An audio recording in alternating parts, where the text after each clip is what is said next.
Gopi Jana Vallabha Girivaradari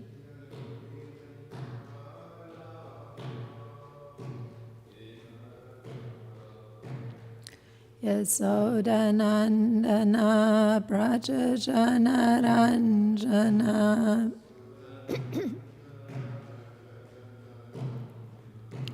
Yamunatira Vanachari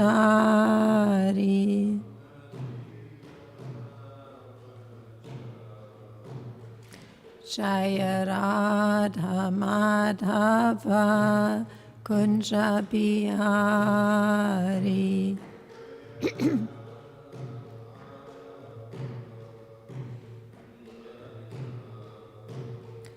Gopi Jana Vallabha Girivaradari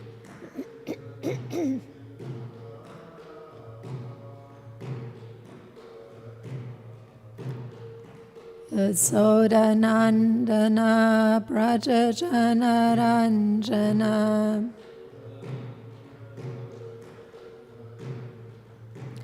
Yamunatira Vanachari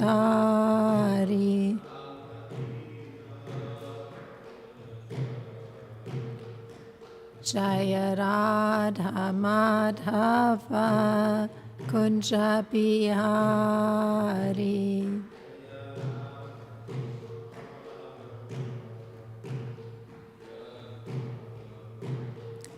Gopi Jana Vallabha Girivaradari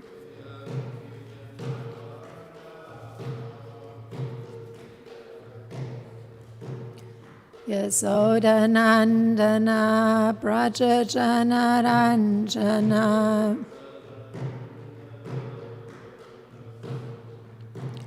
Yamunatira Vanachari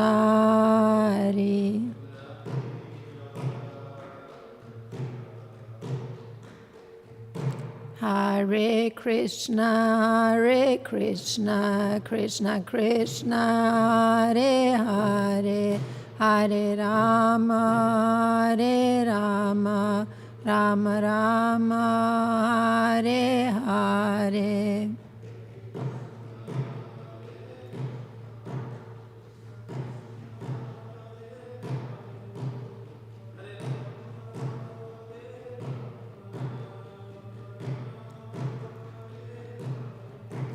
Hare Krishna, Krishna Krishna, Hare Hare, Hare Rama, Rama Rama, Hare Hare.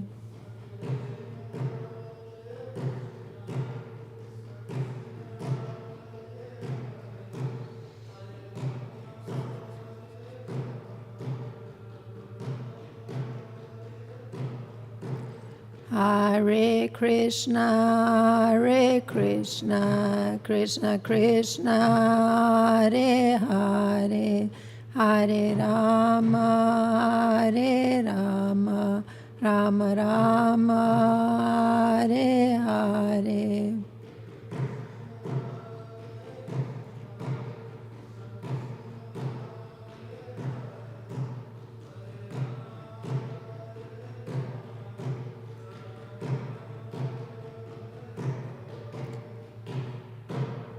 Kishore Kishori ki jai, Jagannath Baladev Subhadra Maharani ki jai, Gaunitai ki jai, Srila Prabhupada ki jai. Om Namo Bhagavate Vasudevaya. Om Namo Bhagavate Vasudevaya. Om Namo Bhagavate Vasudevaya. Good morning. We're reading from Canto 11, Chapter 7, Text 5.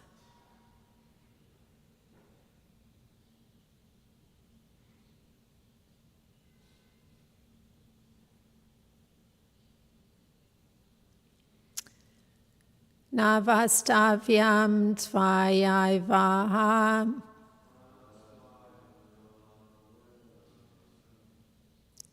Maya tyakte mahitale. Jano bhadra ruchir bhadra. Bhavishyati kalo yuge. Navastavyam tvayadveha. Maya tyakte mahitale. Jano bhadra ruchir bhadra. Bhavishyati kalo yuge. Nadvastavyam tvayaveha. Maya tyakte mahitale.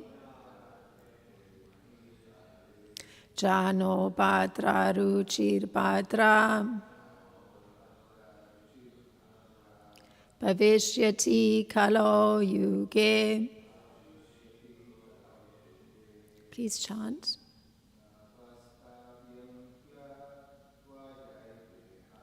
Navastavyam tvayaiveha. Maya tyakte mahitale. Jano bhadra ruchir bhadra. Bhavishyati kalo yuge. Navastavyam tvayaiveha. Maya tyakte mahitale. Jano bhadra ruchir bhadra. Bhavishyati kalo yuge.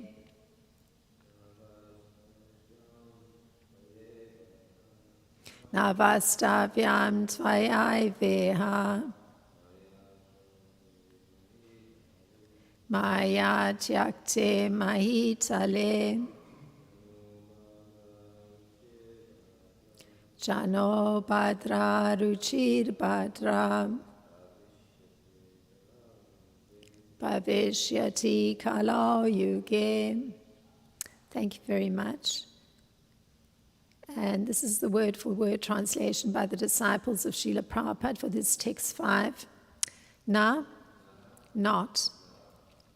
Vastavyam, should remain. Tvaya, you. Eva, certainly. Iha, in the world. Maya, by me. Tyakte, when it is abandoned. Mahitale, the earth. Jana, the people. Abhadra, sinful, inauspicious things. Ruchi, addicted to. Bhadra, O you who are sinless and auspicious. Bhavishyati, will be. Kalau, in Kali. Yuge, in this yuga. And the translation by the disciples of Srila Prabhupada. My dear Uddhava, this is Krishna talking, you should not remain here on the earth once I have abandoned this world. My dear devotee, you are sinless, but in Kali Yuga, the people will be addicted to all types of sinful activities. Therefore, do not stay here.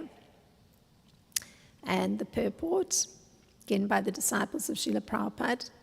In this age of Kali, human beings are totally unaware that the Supreme Personality of Godhead comes personally to the earth to manifest his transcendental pastimes as they are enacted in the spiritual world. Heedless of the authority of the Personality of Godhead, the fallen souls of Kali Yuga become engulfed in bitter quarrel and cruelty, harass one another. Because people in Kali Yuga are addicted to polluted, sinful activities, they are always angry, lusty, and frustrated. In Kali Yuga, the devotees of the personality of Godhead, who are engaged in the ever-increasing loving service of the Lord, should never be attracted to living on the earth, the population of which is covered in the darkness of ignorance and devoid of any loving relationship with the Lord. Thus, Lord Krishna advised Uddhava not to remain on the earth in Kali Yuga. In fact, in Bhagavad Gita, the Lord advises all living entities that they should never remain anywhere within the material universe during any age. Therefore, every living being should take advantage of the pressures of Kali Yuga to understand the overall useless nature of the material world and surrender himself at the lotus feet of Lord Krishna. Following in the footsteps of Sri Uddhava, one should surrender to Krishna and go back home, back to Godhead. Om Jnana Timirandasya Gananjana Shalakaya Chakshurin Militam Yena Tasmai Shri Gurave Namaha Shri Chaitanya Manopistam Stapitam Yena Bhutale Svayam Rupa Kadamayam Dadati Svapadantikam Vandeham Shri Guru Shuta Padakamalam Shri Guru Vaishnavam Cha Shri Rupam Sagrajatam Sahagana Ragutam Vitam Sajivam Sadvaitam Savadutam Parijana Saitam Krishna Chaitanya Devam Shri Radha Krishna Padan Sahagana Lalita Shri Vishaka Vitam Cha. Hey Krishna Karuna Sindhu Dina Bandho Jagatpate Gopesha Gopika Kanta Radha Kanta Namostute Tapsa Kanchana Gaurangi Radha Vrindavan Vishwari Vrishabhanu Sute Devi Pranamami Hari Priye Vanchakalpataribhyas Cha Kripa Sindhubhya Eva Cha Patitanam Pavanebhyo Vaishnebhyo Namo Namaha Nama Om Vishnu Padaya Krishna Presaya Bhutale Srimata Romapada Swami Iti Namine Nama Om Vishnu Padaya Krishna Presaya Bhutale Srimata Bhakti Vedanta Swami Iti Namine Namaste Saraswati Deve Gauravani Pracharine Nirvishesha Sunyavadi Paschatya Deshatarine Jai Shri Krishna Chaitanya Prabhu Nityananda Shri Advaita Gadadhar Shivasadi Gaura Bhakta Vrinda Hare Krishna, Krishna Krishna, Hare Hare, Hare Rama, Rama Rama, Hare Hare. So I'll read the translation once again. My dear Uddhava, you should not remain here on the earth once I have abandoned this world. My dear devotee, you are sinless, but in Kali Yuga, the people will be addicted to all types of sinful activities. Therefore, do not stay here.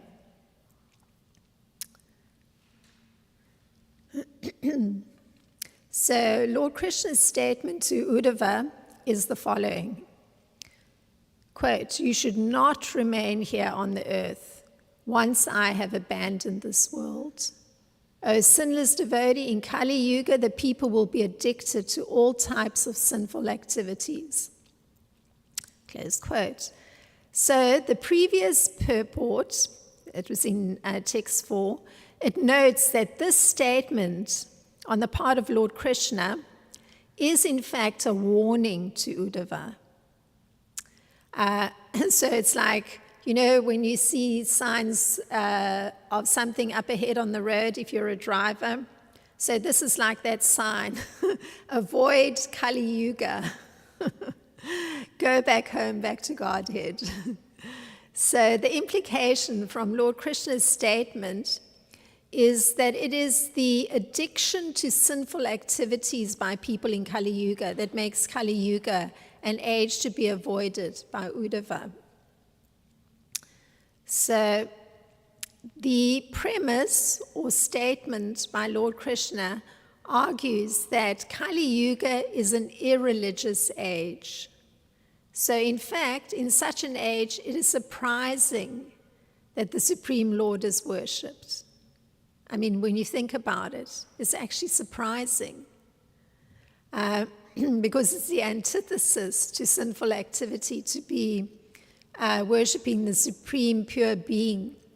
But one learns from Sri Karabhajan, and that was in the 5th chapter of this 11th canto, and this is what he says: in each of the 4 yugas or ages, Kirta, Tetra, Dvapara, and Kali, Lord Krishna appears with various complexions, names, and forms, and is thus worshipped by various processes.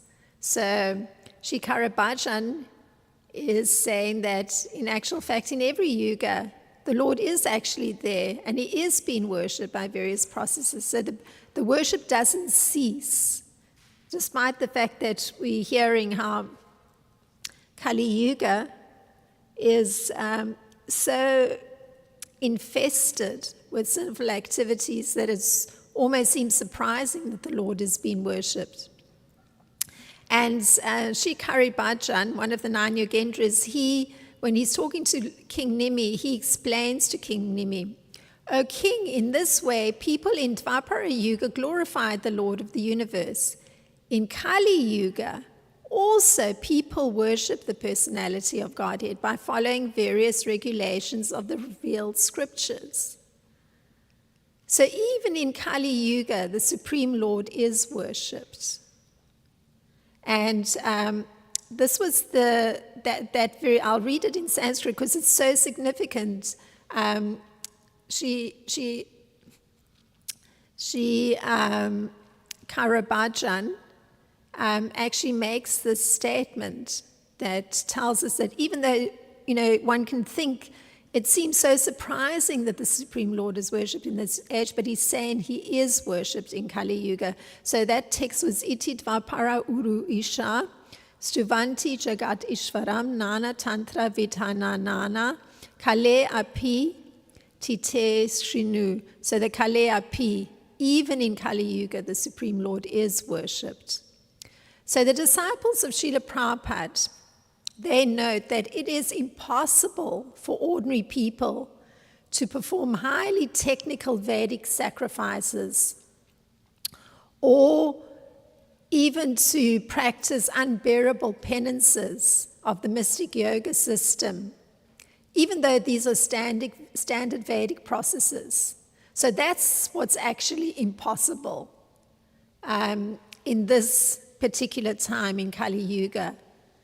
Ordinary people can't perform these very technical Vedic sacrifices, and they can't undergo unbearable penances. So that's the part that's sort of out of reach for people in Kali Yuga. Now, the term that the disciples of Srila Prabhupada use to describe the population of Kali Yuga is this. This is the term they use: the spiritually retarded population of Kali Yuga. So, means completely undeveloped, retarded, very backward spiritually. That's the population of Kali Yuga. So this spiritual retardation also means that persons in Kali Yuga do not have the Supreme Lord directly assert himself to be the Supreme Personality of Godhead. And that is explained by Prahlad Maharaj when he's addressing Lord Nrsingadev. So just the fact that we've got a population that's so addicted to sinful activity in Kali Yuga, the Lord himself doesn't directly assert himself to be the Supreme Personality of Godhead, because this is the population, not a receptive population, or as the disciples of Srila Prabhupada describe the population, spiritually retarded. So this is how Prahlad Maharaj expresses it when he's explaining he's addressing Lord Nrsingadev, and so he's giving his understanding. So he says, "My Lord, you appear in various incarnations as a human being, an animal, a great saint, a demigod, a fish, or a tortoise, thus maintaining the entire creation in different planetary systems and killing the demoniac principles. According to the age, my Lord, you protect the principles of religion. In the age of Kali, however, you do not assert yourself as the Supreme Personality of Godhead, and therefore you're known as Tri Yuga, or the Lord who appears in 3 yugas. So that was from the 7th canto of Srimad Bhagavatam. So this is just drawing attention to the fact that according to the population, the spiritually retarded population in Kali Yuga, the Lord himself takes that into account, and he doesn't announce himself to the population of Kali Yuga.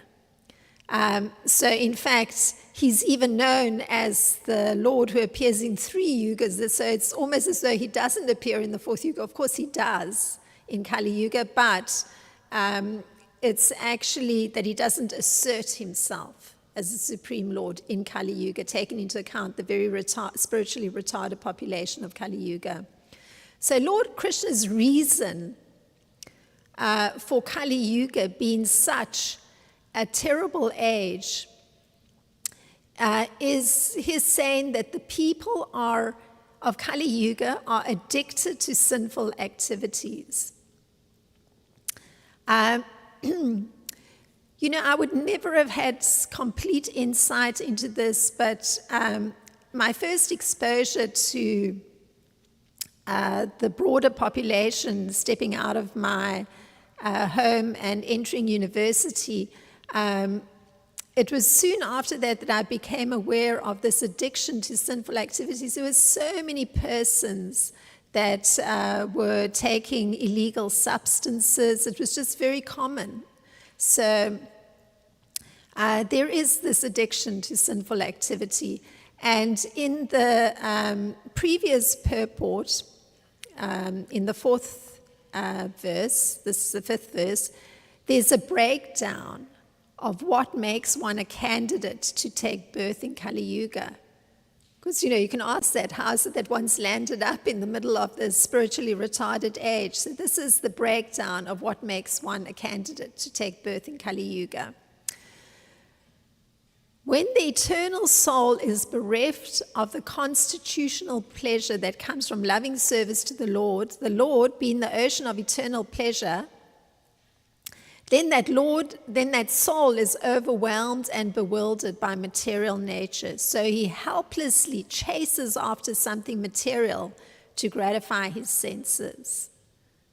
So that's a qualification. Already one's coming, not having had that connection to the Supreme Lord. And so one is arriving overwhelmed and bewildered by material nature. And then one continues, and the term that's used is helplessly chasing after something material to gratify the senses. So the further description of those souls who qualify to take birth in Kali Yuga is that they derive no peace or pleasure. So that's actually how one identifies a soul in Kali Yuga. They're not actually deriving any peace or pleasure. And in fact, they're in constant anxiety and are repeatedly harassed by the cruel laws of material nature. That's actually the condition of souls in Kali Yuga. That broader term of being spiritually retarded, this is actually the picture that's painted. So these are the qualifications, basically, that allow for a soul or have a soul be placed, taking birth in Kali Yuga. So there's also a gradation of miserable conditions that result from the level of sinful activity. So these are the following: Pataka, Uru Pataka, Maha Pataka, and Ate Pataka, which are, there's preliminary sin, very great sin, greater sin, and the topmost sin. So that's the breakdown. And you notice that every one of them is sin, sin, sin, sin. So, the preliminary sin, of course, is all that those stored sinful desires, those seeds that are yet to manifest. And then, of course, there's a very great sin that's committed. There's the greatest sin and the topmost sin. So here Lord Krishna is telling Uddhava in this particular verse that he's going to abandon the earth shortly, and that the earth will be overwhelmed by the age of Kali. So we've just been painting a picture of the souls inhabiting this age of Kali. And Lord Krishna is telling Uddhava, so the earth is going to be bereft of all auspiciousness. So nothing auspicious is going to be there in Kali Yuga. So the very nature of a connection with the Lord is that he takes away all auspicious things. So, but he's saying there's not going to be the connection. And the second part of that connection is that he attracts the mind. So those are the two important factors that is part of what makes it bearable to be in Kali Yuga, to have the connection with the Supreme Lord, because he takes away all inauspiciousness. And the second part that is that he attracts the mind. So that's given in Madhya Leela. And Shri Karam Bhajan, one of the 9 Yogendras that I was referencing a little earlier, he puts it very explicitly. This is how he puts it when he's talking to King Nimi. The Supreme Lord Hari is the giver of all desirable benefits of life. Intelligent human beings worship the particular forms and names that the Lord manifests in different ages. So there's, in order to go past all these, I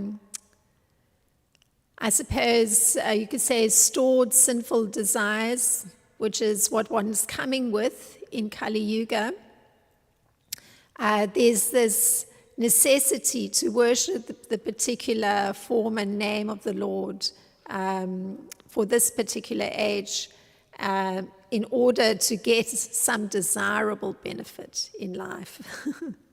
So very different to how one is educated, but this is to go past the spiritual retardation.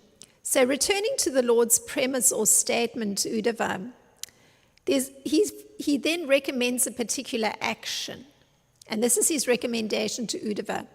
He should leave. He shouldn't stay here any longer. So this very practical argument on the part of Lord Krishna is reiterated in the purport. For the practical action that is recommended is that one should understand the overall useless nature of the material world and surrender himself at the lotus feet of Lord Krishna.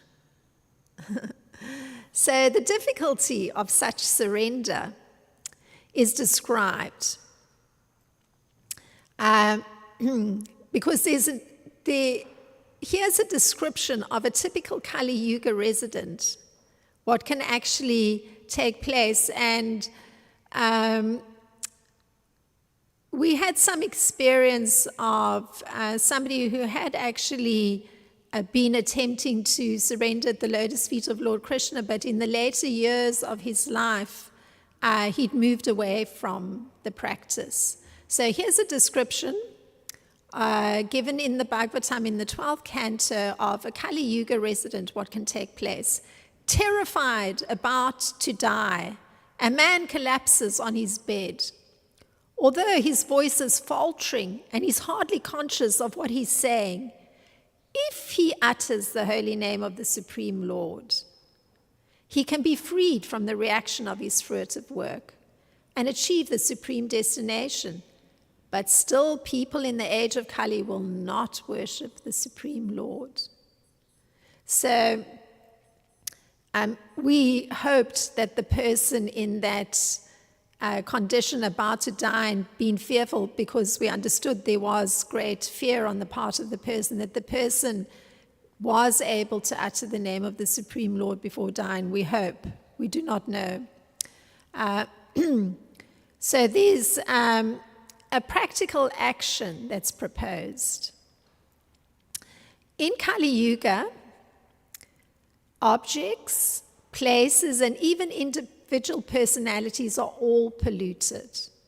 So the almighty personality of Godhead, however, and this is also coming in the 12th canto, can remove all such contamination from the life of one who fixes the Lord within his mind.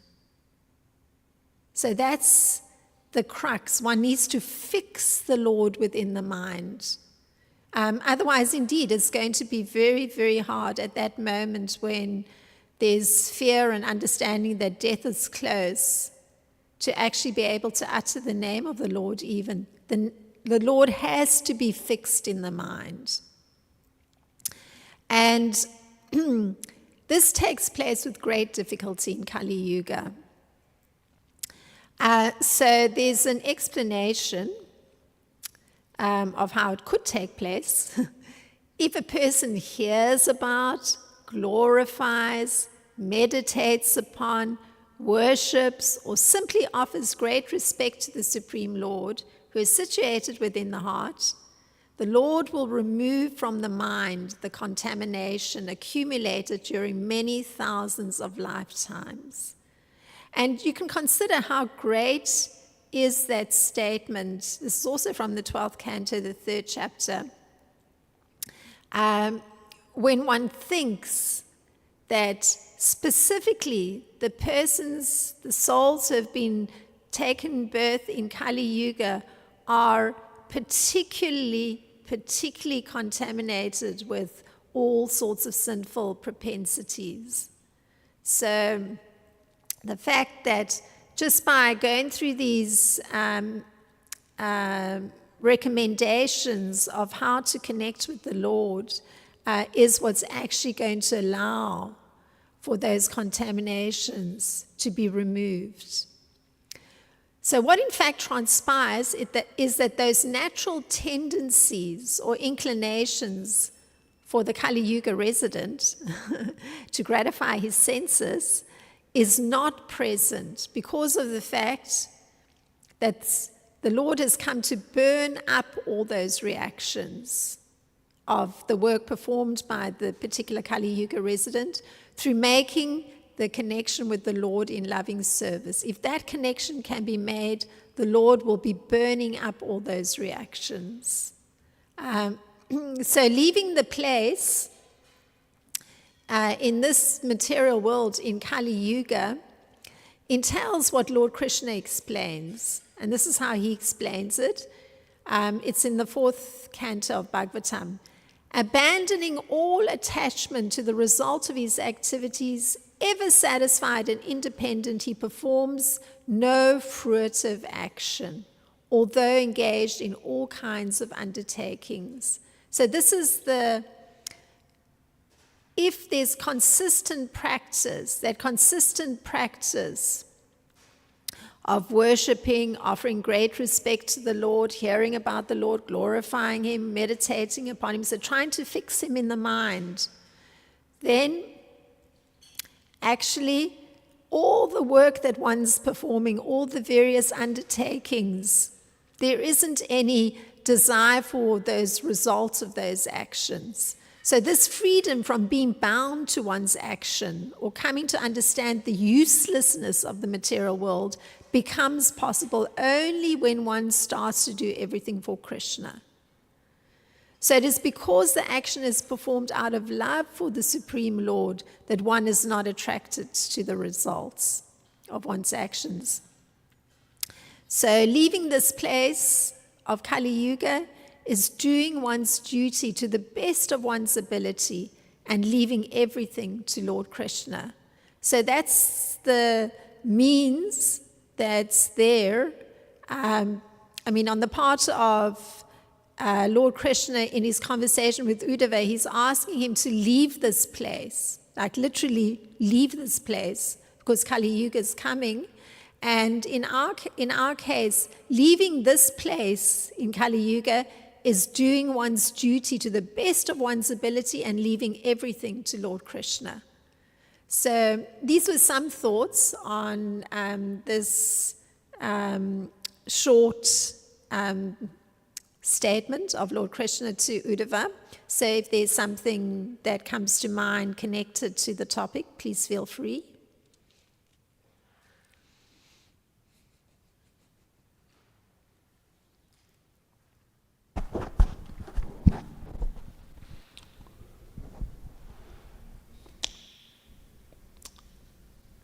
So, Krishna is telling Arjuna, Uddhava, to don't stay here. It may be confusing that because we understand that he instructed Uddhava to stay here, to stay behind. He wanted to go with Krishna, but Krishna instructed him to stay and go to Badrinath. So it could be confusing, but it's nice that it's explained. What is the meaning? You touch on that. What is the meaning of staying here?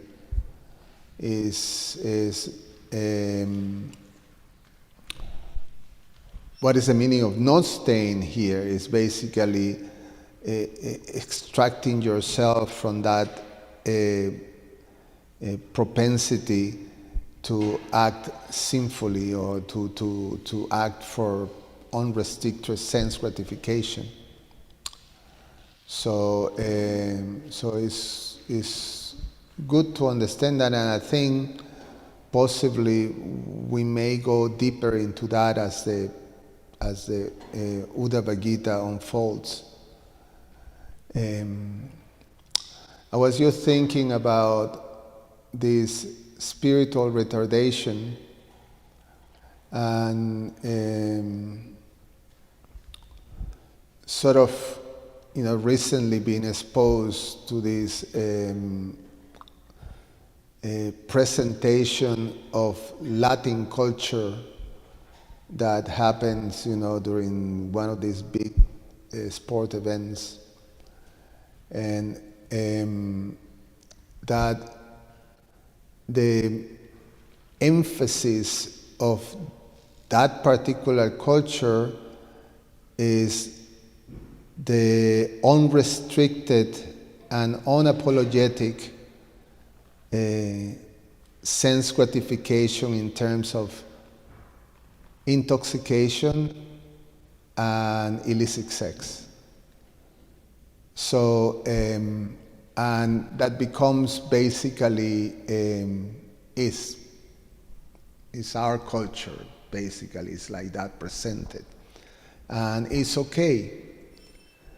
Now, the implications of that is quite something, because the fact is that the unrestricted activities of those sinful activities, or the unrestricted engagement of those activities, creates so much anxiety, suffering.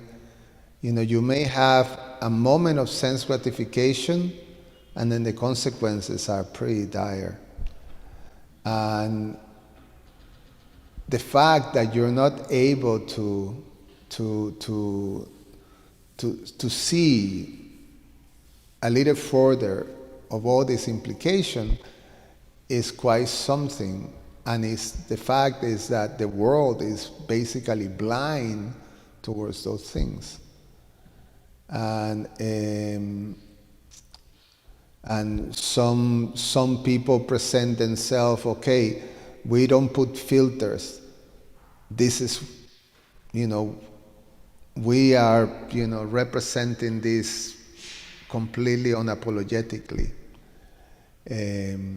But then the fact is that how much suffering that creates in the world. Say, this whole thing of unrestricted sex life. Then you have this being celebrated, but at the end, you have unwanted population coming out of that, abuse, this sort of loneliness, instability in terms of family, the circles of family, cheating, all kinds of things comes out of that. There's all kinds of social problems, and you don't connect to that type of consequences. You just focus on the moment of sense gratification. And that's all the way, so you can understand it's quite a retardation on that. It's not, the intelligence is completely bewildered. So it's one of the wonderful things of being, one's eye being opened by the mercy of Guru and Krishna, then one can understand the freedom that comes by following regulated principles of devotion like that. So, yes, adding. Thank you very much for that contribution. Yes, that particular, what would one say, exposition of that culture of unrestricted sense gratification was very publicly visible indeed through the particular artist representing that culture. As you said, the big sporting event in this country. And yeah, it's, I mean, an artist has the freedom to paint the picture of what insight they've gained from observing the culture that they're living in. But it's very nice you're reflecting on the implications of what the artist is presenting.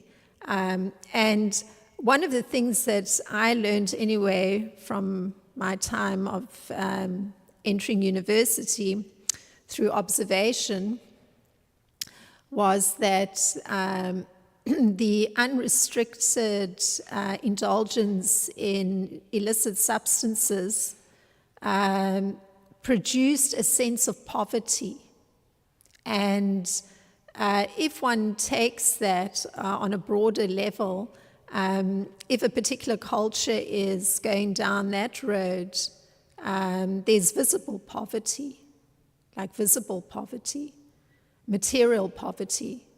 So somehow it seems to be interconnected.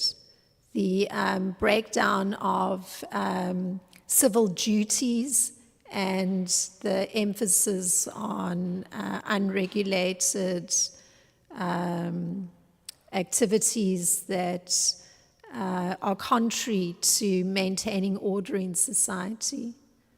There is some poverty that's visible. At least that's from observation. So, yes, Vaishnav Sevananda. Thank you, Mataji, for your class. I just wanted to share one thing that's in the Bhagavad Gita that's, for me, is extremely helpful. Is the second chapter, 272. In the purport, Prabhupada says that, he says,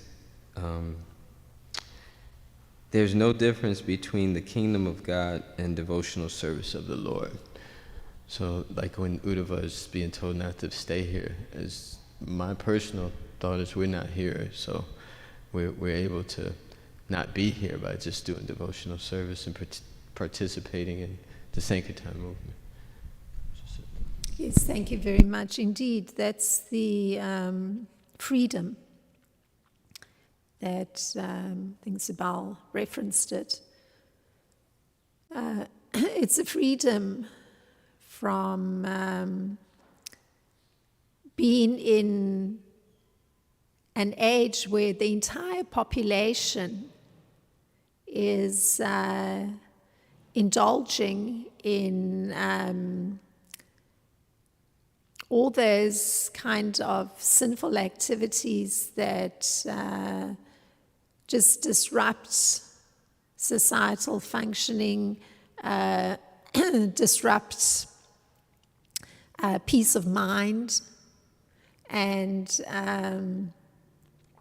indeed, it's really the attendance of one's duty in love to Lord Krishna that brings that freedom. Yeah, that's, as you put it, entrance into Lord Krishna's kingdom. Yeah, one's on a different plane of existence. Yeah, it's not that gross plane of existing anymore. Yeah. Does the scriptures say that a certain amount of sense gratification is necessary for survival?